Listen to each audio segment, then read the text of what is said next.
91번이 있어요. 표에서와 같은 조성의 가연소 혼합기체 4세제곱미터를 화학 양론적으로 완전 연소시키는 데 필요한 공기량은 얼마인가? 자, 지금 단일 가스가 아니고 무슨 가스예요?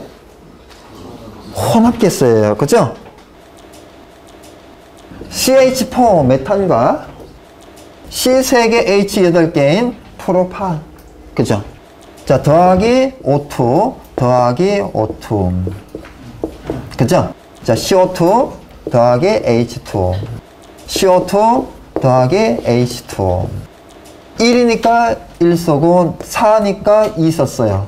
1, 2는 2, 2, 1은 2 더하면 4니까 2를 썼어요.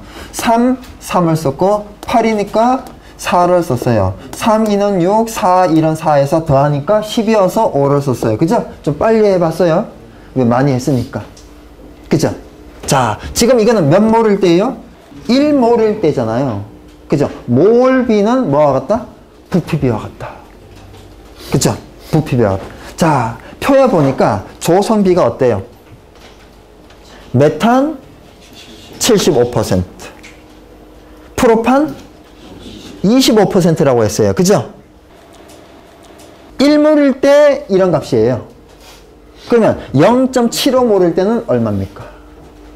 곱하기 뭐 하면 돼? 1 곱하기 0.75, 2 곱하기 0.75. 그러면 1 곱하기 0.75, 2 곱하기 0.75가 발생을 하겠죠? 그죠? 얘는요?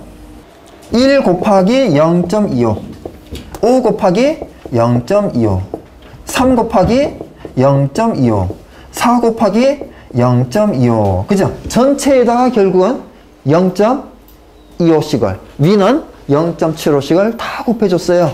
그죠? 지금 단일 물질 100%가 아니잖아요. 75% 대 25%잖아요. 그러면 이 합을 하면 어떻게 될까요? 합을 하면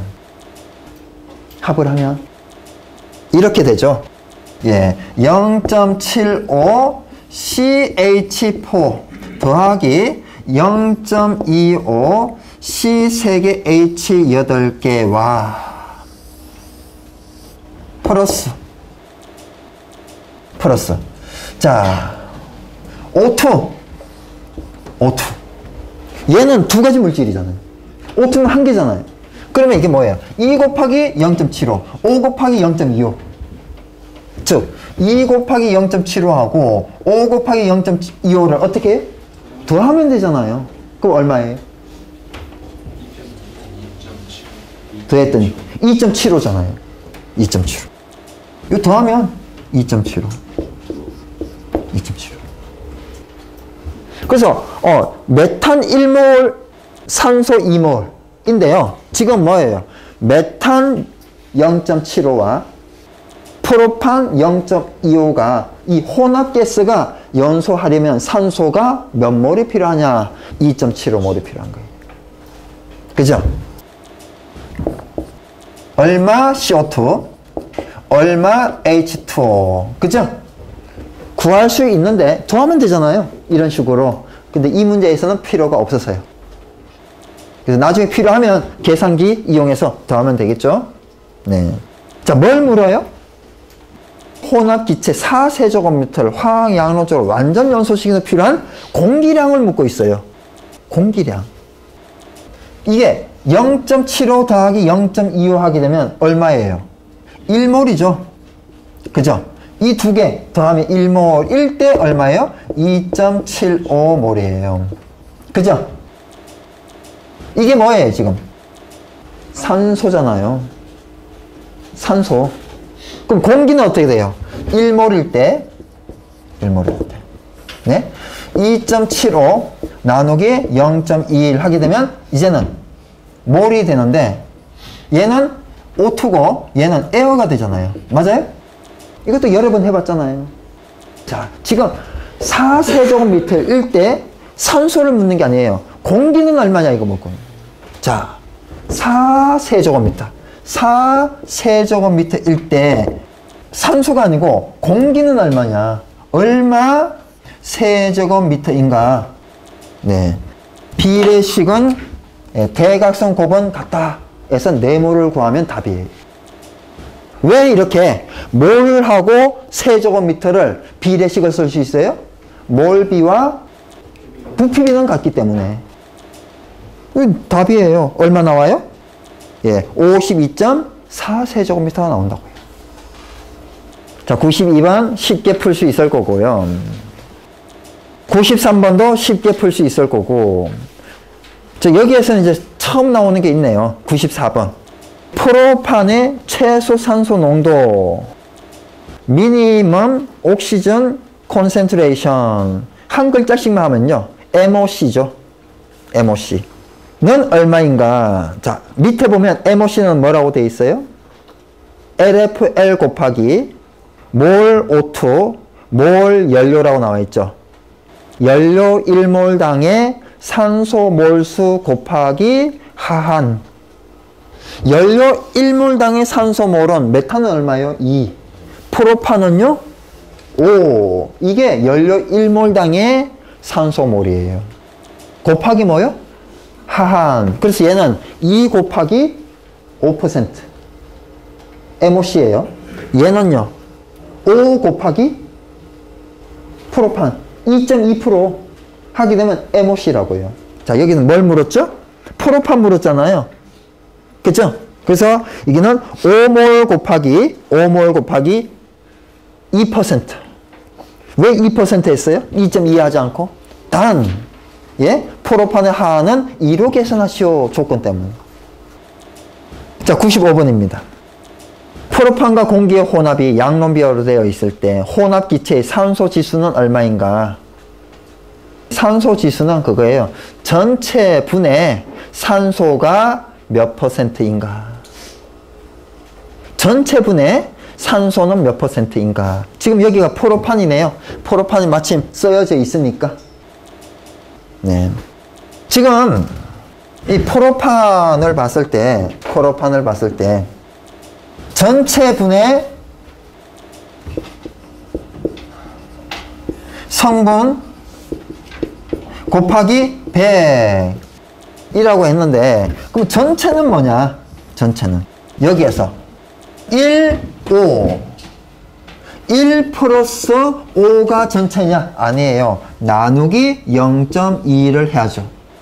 자, 얘는 뭐예요? 프로판 연료고요. 얘는 뭐예요? 공기. 분의 뭐예요? 5몰. 프로판 공기 중에 산소는 몇 몰이에요? 5몰 있잖아요. 산소. 이게 곱하기 100 하는 게 산소 지수예요. 자, 96번. 처음 나오는 게 있나요?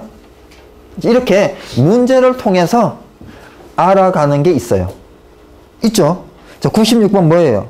화상 구분이요.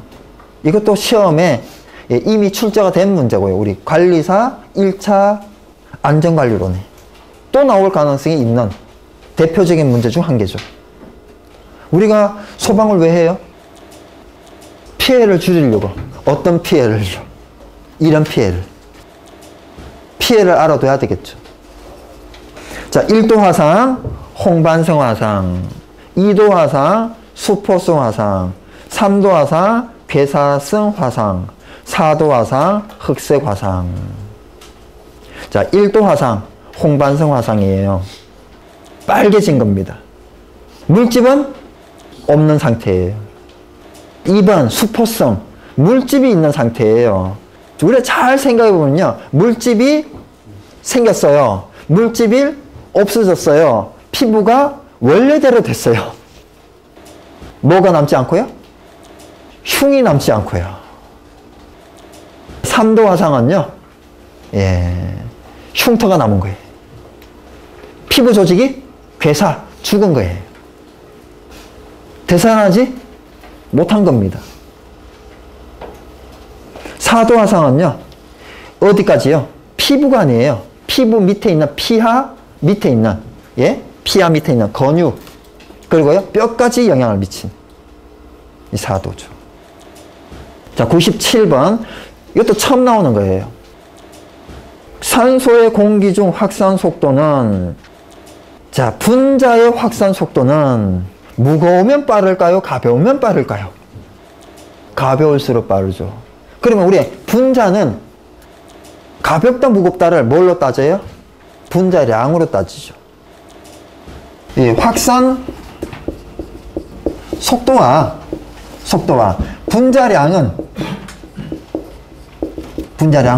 비례하냐 이렇게 딱 쓰잖아요. 그러면 분자량이 크면 속도가 빨라지는 거예요. 이 비례라고 하죠. 잘못됐어요? 맞아요? 잘못된 거예요. 그죠?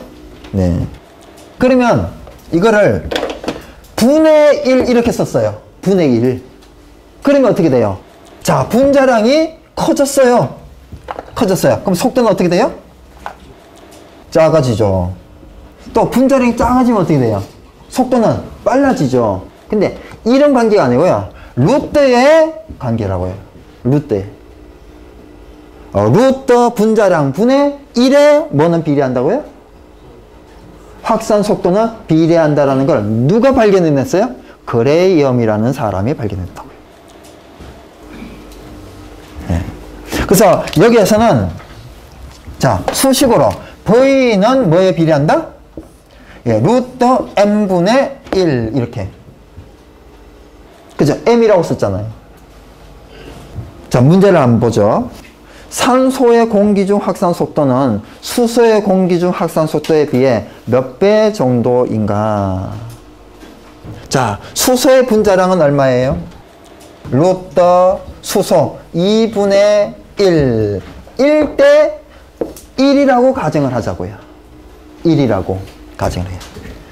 산소는 얼마예요? 루트 산소는 32분의 1. 1대 V. 대각선 곱은 같다. 그러면 V가 나오겠죠? 수소에 비해서 산소는 몇 배냐? 수소를 1이라고 했어요. 산소는 몇 배냐? 예. 일단 산소는 빨라지겠어요? 느려지겠어요? 네? 느려지죠. 그래서 계산을 하면 얼마가 나오냐? 4분의 1이 나오죠. 아니면 뭐 우리 계산기로 하니까 얼마? 0.25 이렇게 나옵니다. 그래서 이렇게 그레임의 확산 속도 법칙 VA분의 VB는 루트 MB분의 MA는 루트 로 B분의 로 A 이렇게 외워도 되겠지만 공식 없어도 풀이도 가능하다라는 거. 자, 98번. 어떤 기체의 확산 속도가 이산화탄소의 2배였다면 그 기체의 분자량은 얼마로 예상할 수 있는가? 이것도 비례식을 쓸 수 있죠.